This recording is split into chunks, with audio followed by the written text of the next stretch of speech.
Magandang gabi, kumusta po? Narito po ulit ang update natin para sa lagay ng ating panahon ngayong gabi po ng September 2, 2023 na kung saan sa ngayon ay nasa kalupaan na po ng Isabela ang bagyong si Enteng na ating binabantayan at binabaybay na po nito ang Isabela sa silangan ng Ilagan, Tumawini, Kabagan at mamaya bago po maghating gabi ay nandito na po sa may Cagayan at babaybayin naman ang malaking bahagi po nito at posibleng lalapit ang sentro nito dito po sa may Tugigaraw, Igig, Amulong, Santo Niño at Gataran, maging po dyan sa may Apayaw. At bukas po ng umaga ay posibleng nandyan na sa may Pagudpod at bago po magtanghali, posibleng nasa karagatan na sa may West Philippine Sea, magdamag po ngayon na babaybayin ang northern part ng Northern Luzon. At Huwebes ng umaga ay tuluyan na po yan na makakalabas sa ating area of responsibility at hindi rin inaalis ang posibilidad na maging super typhoon habang nasa South China Sea with an intensity peak of 205 kilometers per hour habang tinutumbok po nito ang southern part ng China.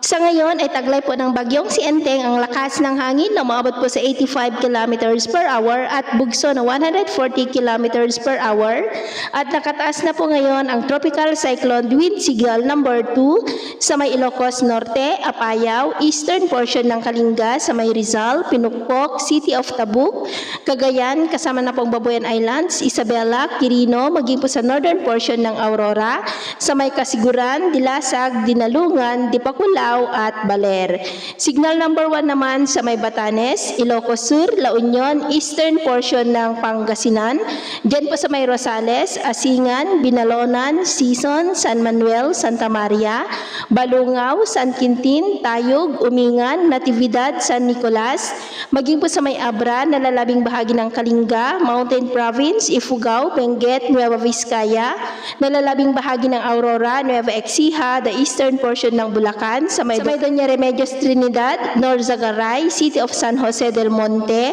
Obando, City of May Kawayan, Bukawe, Balagtas, Bustos, Baliwag, Pandi, Santa Maria, Marilao, Angat, San Rafael, San Ildefonso, San Miguel, maging po sa may Metro Manila, Rizal,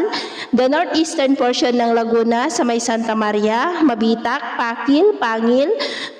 Fami, Sinaluan, maging po sa northern portion ng Quezon, sa may General Nakar, Infanta, Rial, kasama na po ang Qualilo Islands. At dahil naman po sa habagat na patuloy pa rin na malakas ang bugso sa kanlurang bahagi ng ating bansa ay may mga isolated rains rin sa nalalabing bahagi pa rin ng Central Luzon, lalo na po dyan sa may western section, Calabarzon, Mimaropa, Bicol Region, Panay Island, Negros, Leyte, Northern Samar, ilang bahagi po ng Caraga at Davao, kaya mag-ingat po tayo sa posibleng banta pa rin ng mga pagbaha at pagguho ng lupa. At sa atin naman pong mga baybayin, dahil pa rin kay Bagyong Enteng, ay iwasan po muna natin ang papalaot sa mga baybayin po ng eastern seaboard ng Central Luzon, seaboard po ng Camarines Norte, Camarines Sur at Catanduanes, dahil ang mga alon po dyan ay posibleng aabot hanggang po sa 5 meters height. At dahil naman po sa habagat, ay iwasan rin natin muna ang papalaot sa mga baybayin po ng Palawan, dahil ang mga alon dyan ay posibleng aabot hanggang po sa 2.5